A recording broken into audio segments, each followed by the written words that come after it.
Hi friends, मैं हूं आपका दोस्त नवीन उपनारे। और हमारे साथ जो आज सर आए हैं हमसे मिलने, वो ग्रुप डी में ऑलरेडी वर्किंग है और इन्होंने 2018 में ग्रुप डी का एग्ज़ाम निकाला और अभी फ़िलहाल यहीं अपने मुल्ताई में जॉब कर रहे हैं। तो मुझे बहुत सारी क्वेरी आ रही थी अपने मुल्ताई के स्टूडेंट्स की कि सर किसी ऐसे बंदे को लेके आइए जो वर्किंग हो और इस पोस्ट के बारे में अच्छी जानकारी रखता हो और हमें कैरियर के लिए आगे मार्गदर्शन दे सके। तो आइए मिलते हैं इनसे। नमस्कार दोस्तों, मेरा नाम दीपक पवार है। मैं यही अपने मुल्ताई एसएससी के अंतर्गत ग्रुप डी में ये कह लो मतलब 2018 वाली वैकेंसी में सेलेक्ट हुआ हूँ। 2019 की मेरी ज्वाइनिंग है, तो मैं अपने अनुभव साझा करूँगा नवीन सर के साथ आगे। तो देखिए, अब हम सर से जानना चाहेंगे कि इनकी रेलवे ग्रुप डी की जर्नी किस तरह से स्टार्ट होती है। तो बताइए सर। दोस्तों, ऐसा है कि रेलवे ग्रुप डी के फार्म आया था 2018 में। इससे पहले भी मैंने काफ़ी सारी प्रिपरेशन की थी और काफ़ी सारी परीक्षाओं में पार्टिसिपेट किया था जी। पर इससे पहले मैं सफल नहीं हो पाया था।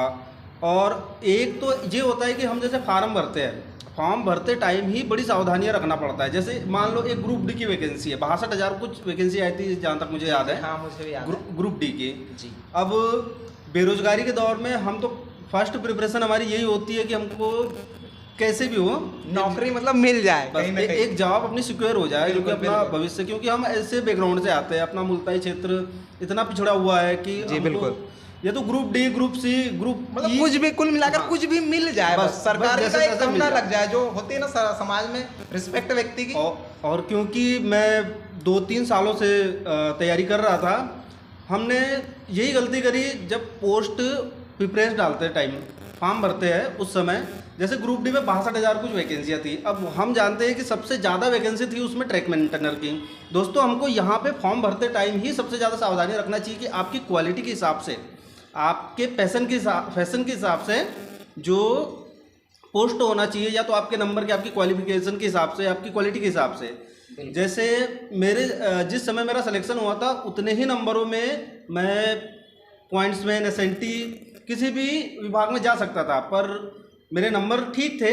पर मैंने पोस्ट प्रेफरेंस डाला था ट्रैक मेंटर, तो आज मैं यहाँ ट्रैक मेंटर के पद पर कार्यरत हूँ। तो सबसे पहले यही काम एसएससी जीडी में भी हो सकता है। 7 सेनाओं की भर्ती होती है वहाँ पे। बिल्कुल।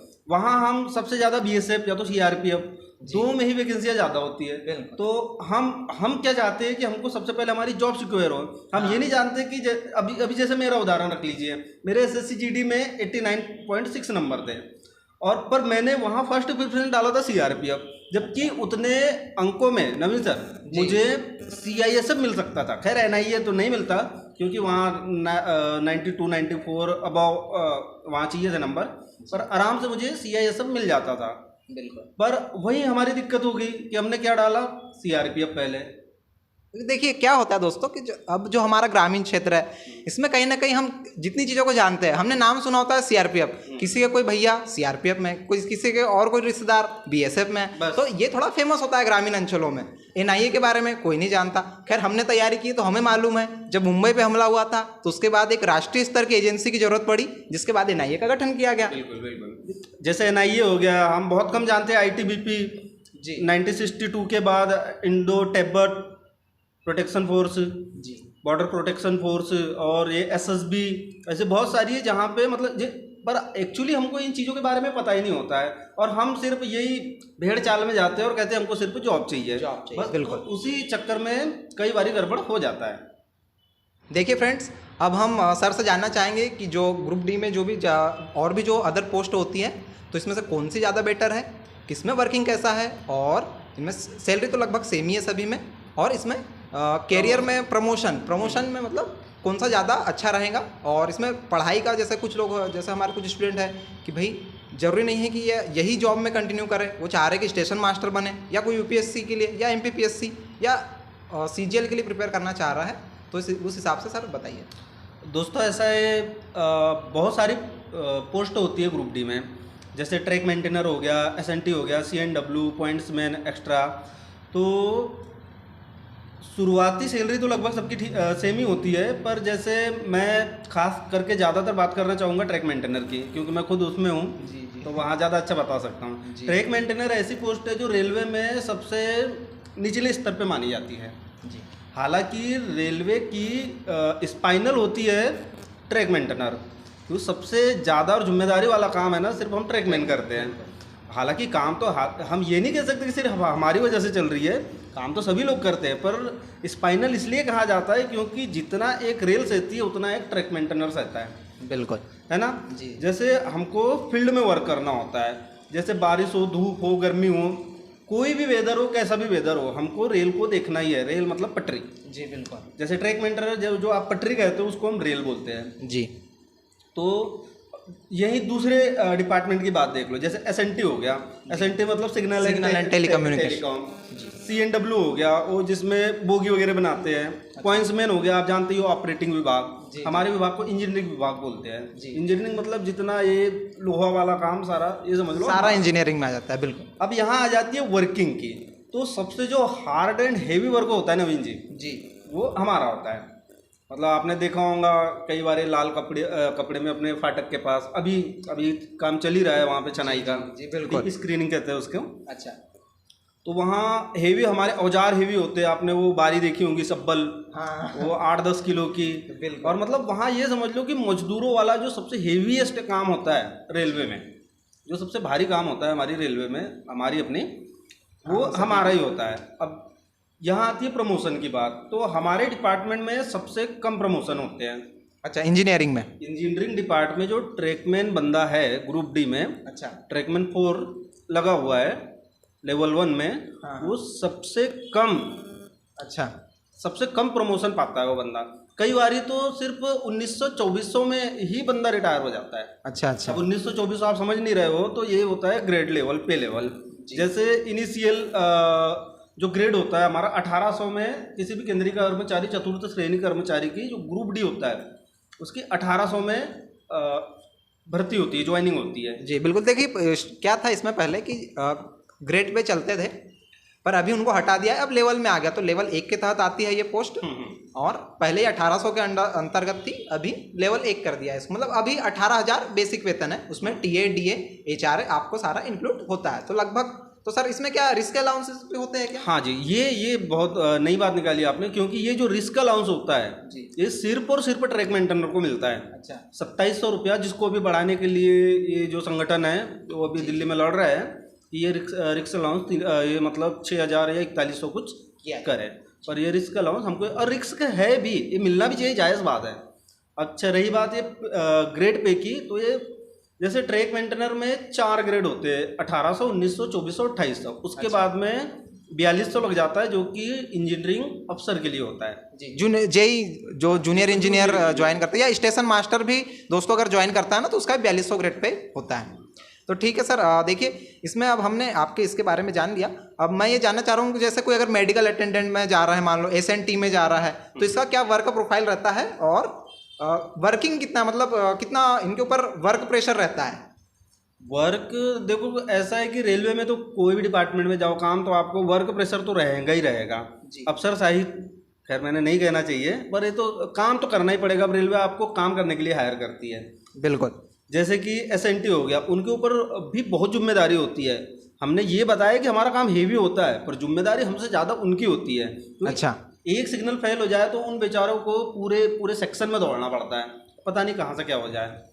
और वहाँ रही बात प्रमोशन की, वहाँ प्रमोशन हर 4 साल में मिल जाएगा आपको। अच्छा। अब जैसे मैं सबसे श्रेष्ठ उदाहरण दूंगा पॉइंट्समैन का। हाँ। जैसे ग्रुप डी की एक वैकेंसी होती है पॉइंट्समैन। बिल्कुल। पॉइंट्समैन सबसे ज़्यादा प्रमोट होने वाला बंदा होता है ग्रुप डी में। अच्छा। पॉइंट्समैन से स्टेशन मास्टर, हाँ हाँ, कांटे वाला, कैबिन वाला, गुड्स गार्ड, यहाँ से ऑपरेटिंग विभाग में सबसे ज़्यादा प्रमोशन होते हैं। और आज की डेट में देखा जाए तो सेंट्रल रेलवे में सबसे ज़्यादा वैकेंसी जो है अपनी ऑपरेटिंग विभाग में है। अच्छा। तो आइए दोस्तों, अब हम सर से ग्रुप डी की तैयारी के बारे में जानना चाहेंगे। तो सर बताइए, आपने कैसे तैयारी चालू की थी? दोस्तों, शुरुआती दौर में तैयारी का तो ऐसा था कि मतलब हमारे यहाँ पे उतना क्रेज़ नहीं था तैयारी का कि हमको सरकारी नौकरी के लिए ऐसे अप्लाई करना है। बहुत ज़्यादा सोच लिया तो आर्मी, बाकी ऐसी कोई वैकेंसी के बारे में। और फिर दूसरा ये था कि उस दौर में रेलवे में एक लार्जेस्ट स्कीम हुआ करती थी, लार्जेस्ट स्कीम, पिताजी की जगह नौकरी मिला, तो उस वजह से वैकेंसी बहुत ही कम मात्रा में निकलती थी। तो कोई तैयारी पे ध्यान नहीं देता था। मुझे याद आ रहा है मैंने 2014 में पहली बार रेलवे का पेपर दिया था, अच्छा। जबकि मुझे उस समय तैयारी के बारे में कुछ पता ही नहीं था।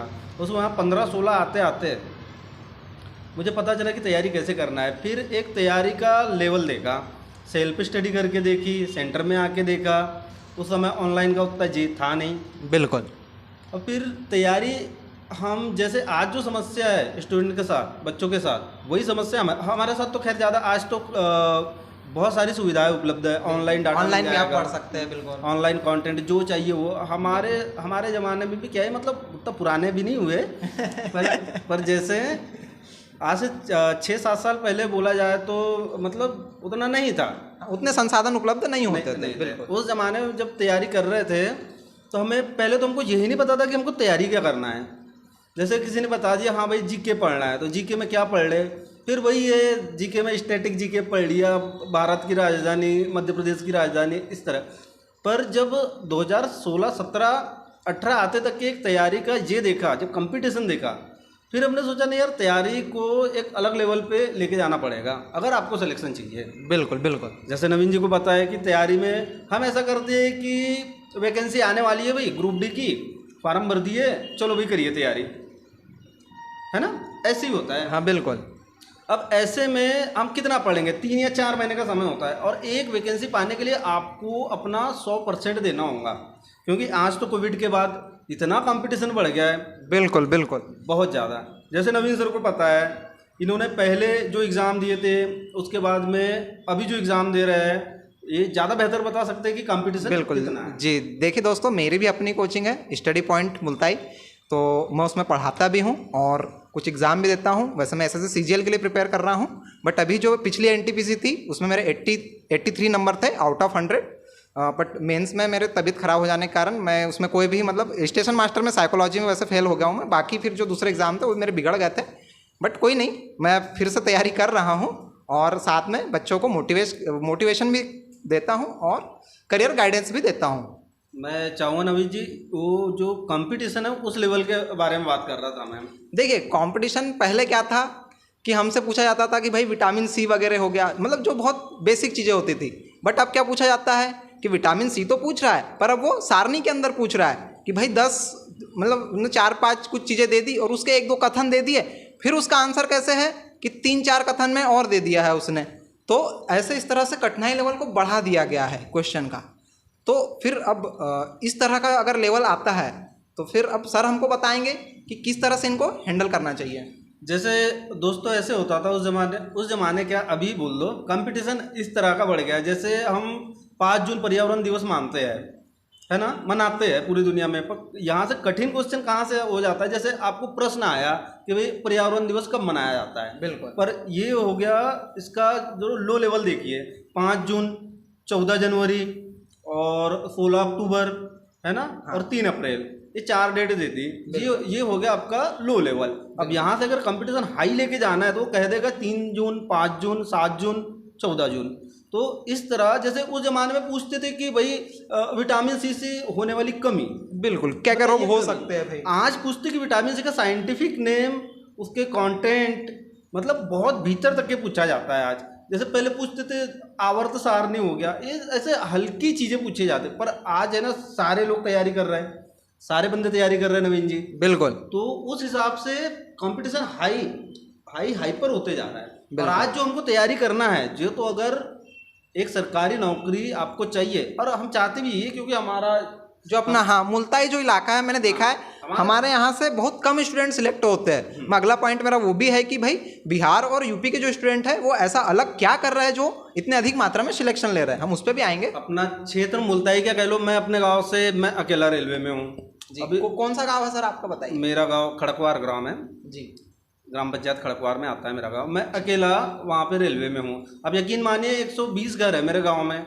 जी। वहाँ पे एक बंदा जो कि मैं हूँ रेलवे में है, 2 बंदे आर्मी में हैं, अच्छा, 1 बंदा पुलिस में है। अब बताइए पूरे 120 घरों में से सिर्फ 5 बंदे हैं। अच्छा। जो कि सरकार, वैसे फिर जो पुराने जो लगे हुए वो तो अलग बात है, टीचरशिप में है संविदा में 4-6 लोग, पर ओवरऑल देख लीजिए 120 घर में से सिर्फ हम 10 से 15 लोग हैं जो कि सरकारी नौकरी क्लेम करते हैं। जी। लगभग कितनी जनसंख्या है सर आपके गाँव की? 500-600 लोग, 500-600 वोट है शायद, जहाँ तक मुझे याद जी है। जी। और मतलब इंफ्रास्ट्रक्चर भी अभी फिलहाल कुछ दिनों में ही ठीक हुआ होगा, मुझे जहाँ तक पता है, पर रोड सड़कें वगैरह हाँ, अभी जब हम तैयारी करते थे, जब हम उस ज़माने में आर्मी के लिए तैयारी करते थे, हमारे गांव में रोड नहीं हुआ करता था दोस्तों, कच्चा रास्ता होता था, वहाँ हम रनिंग लगाते थे। देखिए मतलब और वो चलने लायक भी नहीं था, जैसे बारिश में कीचड़ हो जाना वहाँ पे और धूल उड़ना, मतलब ये कहिए कि आप अगर 2 पहिया वाहन लेके जाते हो तो 20 की स्पीड में भी नहीं चला सकते। ऐसे रास्ते पे हम फिजिकल की तैयारी किया करते थे। आज तो सुविधाएं बहुत बढ़ गई है, जी बिल्कुल पक्का रोड हो गया है, बाकी उस ज़माने में ऐसी कोई सुविधा नहीं थी। बिल्कुल। देखिए दोस्तों, अब हम सर से जानना चाहेंगे कि आपने कौन सी बुक्स पढ़ी और आपकी स्ट्रेटजी क्या थी, सारे सब्जेक्ट की स्ट्रेटजी प्लीज़ हमें बताइए। दोस्तों ऐसा था 2016, 17, 18 ये 3 सालों में बहुत परिवर्तन हुआ हमारी तैयारी में, हमारी स्ट्रेटजी में और कंपटीशन एग्ज़ाम के कंपटीशन में बहुत ज़्यादा परिवर्तन हुआ। मुझे याद है मैंने CISF हेड कांस्टेबल की मिनिस्ट्रियल की एक वैकेंसी आई थी, आपको याद होगा? जी बिल्कुल, बहुत बेहतरीन पोस्ट होती है दोस्तों, उसके बारे में भी अगला वीडियो मैं कभी लेके आऊँगा, उसके ऊपर भी। वहाँ एक मतलब उसका सिलेक्शन प्रोसीजर मैं आपको बताना चाहूँगा, उसके बाद ही मतलब उसकी तैयारी के बारे में मैं ज़्यादा अच्छा बोल पाऊँगा। खैर ग्रुप डी के बारे में तो आपको पता ही है, TCS एग्ज़ाम लेते हैं, बिल्कुल मैथ साइंस थे, ये अपना स्टैटिक जी के, बस जो होता है करंट अफेयर्स वगैरह जी। और जो CISF उसका सिलेक्शन प्रोसीजर ये था, पहले आपको फिजिकल देना होता है, फिजिकल बहुत ज़्यादा खास नहीं होता है, PST होता है, वहाँ रनिंग वगैरह कुछ नहीं होती, हाइट वेट चेस्ट होता है। बिल्कुल PST दोस्तों, फिजिकल स्टैंडर्ड टेस्ट। उसके बाद होता है आपका रिटन एग्ज़ाम होता है, तो 100 नंबरों का होता है और 25 नंबर का आपका होता है वहाँ पे, नहीं माफ़ कीजिए, वो CRPF में होता है, CISF में सिर्फ लगभग सेम ही होता है। तो 100 नंबरों का पेपर होता है। उसके बाद आपका होता है स्किल टेस्ट, जहां आपको टाइपिंग करनी होती है, 35 पर मिनट इन इंग्लिश और 30 वर्ड पर मिनट हिंदी में होते हैं। देखिए क्योंकि क्या होता है कि जो क्लर्क वाली जो पोस्ट होती है, इसमें भारत सरकार में बहुत सारे पत्र लिखे जाते, पत्र व्यवहार जो किया जाता है, तो एक विभाग से दूसरे विभाग में पत्र के माध्यम से ही कम्युनिकेशन होता है। बस उसी के लिए एक स्किल होती है, वो स्किल टेस्ट होता है। उसके बाद आपको मेडिकल देना होता है, फिर उसके बाद में आएंगी आपकी फाइनल मेरिट। अब मैं अपना अनुभव बताता हूँ, जब हमने तैयारी की थी, तैयारी उस समय मतलब ठीक तो नहीं कहना चाहिए, पर मैं ये कहूँगा कि उसके एग्ज़ाम इजी होते हैं, क्योंकि उसको जो स्किल टेस्ट है वहाँ बंदे निकालने होते हैं ज़्यादा जी, क्योंकि बहुत कम लोग स्किल टेस्ट निकाल, जबकि मैं पास हुआ था जब मैंने स्किल टेस्ट दिया था, तो 3 दिनों में अकेला मैं बंदा पास हुआ था। मतलब एक दिन में 400-500 लोग स्किल टेस्ट देने आते थे, बिल्कुल 3 दिनों में मैं अकेला बंदा पास हुआ था वहाँ पे जी। देखिए वहाँ कंपटीशन कितना होगा, तो इसलिए एग्ज़ाम थोड़े इजी होते हैं वहाँ पे, क्लियरिकल एप्टीट्यूड इस तरह के क्वेश्चन होते हैं वहाँ पे। अच्छा, जैसे वो एड्रेस मिलाने टाइप के होते हैं ना प्रश्न, वो होते हैं। अच्छा, उसके बाद में जब टाइपिंग टेस्ट हो गया आपका, मेडिकल हो गया मेरा क्लियर, हालांकि मुझे मेडिकल भी आया था, आपको पता है कैसे क्या हुआ। हाँ, इनके हाथ पे एक टैटू था, तो थोड़ा सा उस पर बात निकले तो थोड़ा सा। तो देखिए दोस्तों, अगर आप ST में नहीं हो तो आप टैटू वगैरह ना गुदवाए भी तो थोड़ा बहुत छोटा, या फिर उसकी ज़्यादा जानकारी हम सर से ले लेते हैं। और मैं तो ये कहता हूँ कि आपको किसी भी विभाग में अगर केंद्र सरकार की, राज्य सरकार की नौकरी चाहिए, तो हाथ जोड़ के विनती है, आप कोई भी टैटू ना लगाए, ना 4 आर्म ना इन आर्म, कहीं भी कोई टैटू। हाँ, एक बार आप अपनी जॉब पक्की कर लीजिए, उसके बाद राधे विराट कोहली बनिए आप, कोई दिक्कत नहीं है। मैं अपना अनुभव बता रहा हूँ, मेरा मतलब मैं आपको बता दूं नवीन सर, CISF हेड कांस्टेबल में जब मैंने परीक्षा दिया था, मेरे 89 नंबर थे जी, आउट ऑफ 100 89 नंबर थे। 89 नंबर होने के बाद में जब मेरा मेडिकल हुआ था, मुझे मेरे आर्म पे एक टैटू था। अच्छा, उसके लिए रीमेडिकल दे दिया। अब देखिए बंदा 89 नंबर लेके आ रहा है, स्किल टेस्ट पास कर रहा है, मेडिकल में सब जगह फिट है, बिल्कुल टैटू की वजह से बंदा घर जाना पड़ रहा है उसको। हाँ, तो ये बड़ी बात हो सकती थी। हालांकि मैं उसको इरेज किया, मैंने उसे मिटाया, बिल्कुल लेजर से मिटाया। बड़ी तकलीफ हुई, फाइनेंशियली उतने स्ट्रॉन्ग नहीं थे, फिर भी उस जमाने में 30-35 हज़ार रुपये खर्च करना एक बड़ी रकम होती थी। हम जी बिल्कुल आज भी बड़ी रकम है, जिस परिवार से हम आते हैं वहाँ 35 हज़ार बहुत भारी रकम होती है। बिल्कुल। उसके बाद जैसे फिर आती है मेरिट लिस्ट की बात। तो वहाँ मैं 2 नंबर से रहा था। OBC की लिस्ट गई थी सॉरी शायद मैं गलत बोल दिया, 79 थे मेरे। हाँ ठीक, 79, वो 89 SSC GD में थे वो। हाँ ठीक है, दिमाग में रह गया। तो मेरे 79 थे आउट ऑफ 100 और 81 पे OBC की लिस्ट गई थी, फाइनल लिस्ट। तो अब यहाँ देखिए कि 79 नंबर होने के बाद में वहाँ सिलेक्शन नहीं हो रहा है, मतलब हमारी तैयारी में कमी थी। अब हम ये तो नहीं बोल सकते कि भाई मेरिट ऊपर गई, भाई मेरिट तो ऊपर जानी है, पर तैयारी तो हमने कम करी। बिल्कुल। अब रही बात तैयारी की, तैयारी में ऐसा था कि हमारे पास ऐसे कोई कलेक्टिव, ये मतलब एक सुदृढ़ हमारी स्ट्रेटजी नहीं थी तैयारी में। अच्छा, मतलब कहीं ना कहीं आपको एक मेंटर की आवश्यकता उस समय रही होगी। बिल्कुल बिल्कुल, जैसा कि आपने कहा, एक मतलब तैयारी में ऐसा है कि हाँ भैया RS अग्रवाल उठा लिए, शुरू के 4-6 क्वेश्चन कर लिए, बोले हाँ मेरी मैथ आ गई। हाँ, जो मतलब क्या होता है दोस्तों कि यहाँ ऐसा ही रहता है कि जैसे मैं क्या बुक पढ़ रहा हूँ तो मेरा साथ वाला दोस्त भी वही देखेगा और तीसरा बंदा भी वही देखेगा, और कहीं किसी सर ने या किसी कोचिंग वाले ने बोल दिया कि भाई इस बुक से पढ़ो, तो सभी को लगता था कि यही बुक इफिशियंट है, बट ऐसा हो नहीं, वो वास्तविकता से उसका कोई मेल जोल होता नहीं था। और जहाँ तक गणित का प्रश्न है, तो गणित तो अब ये तो टीचर ही है नवीन जी जी। फिर भी मैं थोड़ा सा अपना मेंशन करना चाहूँगा। गणित का ऐसा है कि आपको गणित कभी नहीं आएंगी, और जब आपको आ रही है तो फिर हमेशा आएगी। बिल्कुल। आप अगर पेन चलाइएगा तभी गणित आएगी आपको। बिल्कुल बिल्कुल। आप ये नहीं कह सकते कि मेरा बायोलॉजी था तो मुझे गणित नहीं आती। तैयारी में हालांकि मेरा तो मैथ्स था 12th में, ग्रेजुएशन में। अच्छा। तो मुझे दिक्कत नहीं आई गणित में, पर फिर भी जैसे जब आप अगर पढ़ रहे हो, जब तक पेन नहीं चला और कंटिन्यू चलाओगे, हाँ जैसे बिल्कुल। आज 3 साल हो गए मेरी सर्विस को, आज मैं पीछे घूम के देखता हूँ, पीछे पलट के देखता हूँ, जब गणित करने बैठता हूँ, कभी कभी पढ़ता हूँ, तो ऐसा लगता है बहुत सारी चीज़ें पीछे छूट गई है। ऐसा आता है कि यार मैं ये आता था मुझे, पर अब वो नहीं हो पा रहा है। ठीक है, जैसे ये तो हुई गणित की बात, और भी जो हमारे सब्जेक्ट है उनके लिए आपने कैसे प्रिपेयर किया, और क्या बुक हमारे व्यूवर्स को आप सजेस्ट करना चाहेंगे?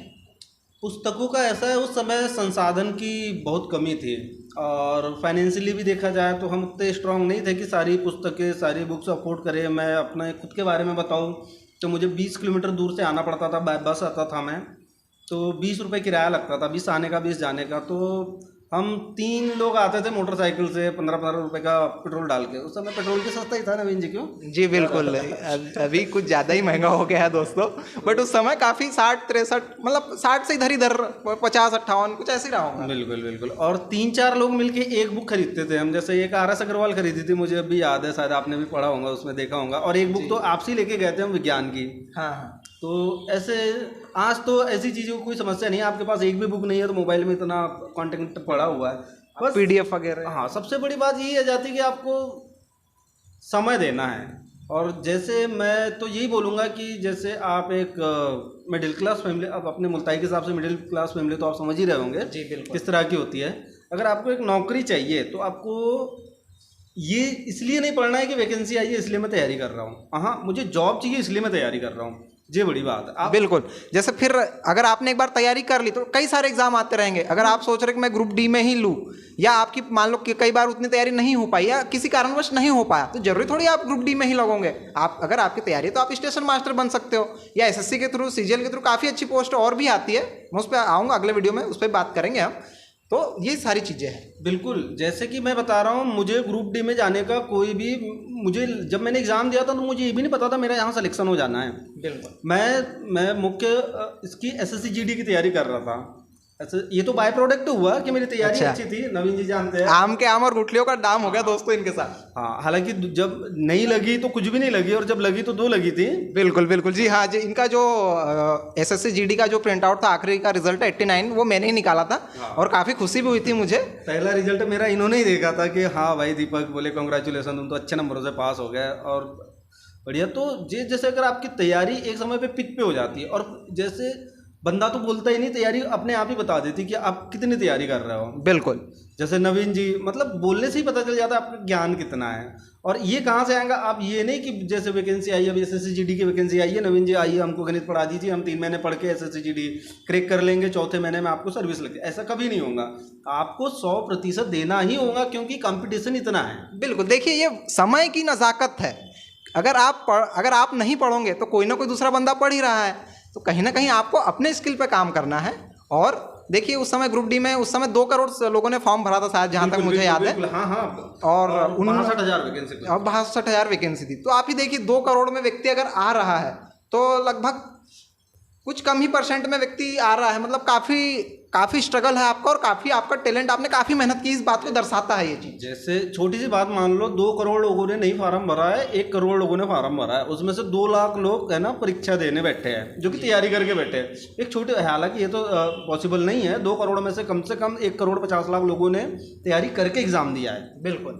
और 2 करोड़ लोगों ने जब फार्म भरा है, तो मैं तो आज की डेट में यही कहूँगा कि पूरे के पूरे 100% 2 करोड़ लोग तैयारी कर रहे हैं। बिल्कुल।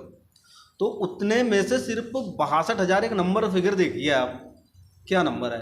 तो जब 2018 में ये लेवल था, तो उसके बाद तो 3 साल का कोविड देखा लोगों ने, कई के रोजगार बंद हो गए, कंपनियां बंद हो बिल्कुल गई। बिल्कुल, काफ़ी टफ सिचुएशन थी हमारे देश के लिए, हमारे लिए और हमारे समाज के लिए। इसलिए मैं आज फिर कहना चाहूँगा कि भाई जिन्होंने तीसरी डोज नहीं ली है बिल्कुल लगवाएं, क्योंकि चीन के हालात काफ़ी बुरे हैं और हम नहीं चाहते कि अपने देश में भी ऐसा कुछ हो।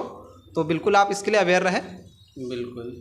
हाँ, जैसा नवीन सर ने कहा कि डोज तो लगा ही लीजिए पर आगे मैं बताना चाहूँगा कंपटीशन के बारे में, तैयारी के बारे में। तो आपको तैयारी बिल्कुल नवीन सर इस तरह करना है कि मतलब 100% डूब जाना है, क्योंकि जब तक डूबेगे नहीं तैरोगे नहीं। बिल्कुल भाई, तैयारी का यही होता है, जब तक डूबोगे नहीं तब तक तैरोगे नहीं। इन्होंने हमको अच्छी लाइन दे दी है एक थंबनेल के लिए क्योंकि देखिए कंपटीशन ही इतना है।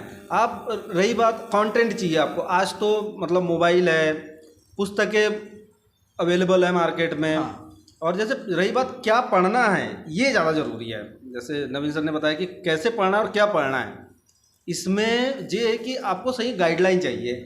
और गाइडलाइन तो खैर वो बता देगा, पर पढ़ना आपको ही पड़ेगा, इसमें कोई दो राय नहीं है। बिल्कुल। पर गाइडलाइन के लिए आप, जैसे कई बार जब हम ऐसे नए थे, जब पहली बार हम परीक्षा देने गए थे, कई सारी परीक्षाएं दी, एमपी पुलिस में फेल हुए, एमपी पटवारी में फेल हुए, और ऐसे बहुत सारे एग्जाम दिए, हमको समझ में नहीं आ रहा था कि यार हम मेहनत तो कर रहे हैं बट रिजल्ट क्यों नहीं आ रहा।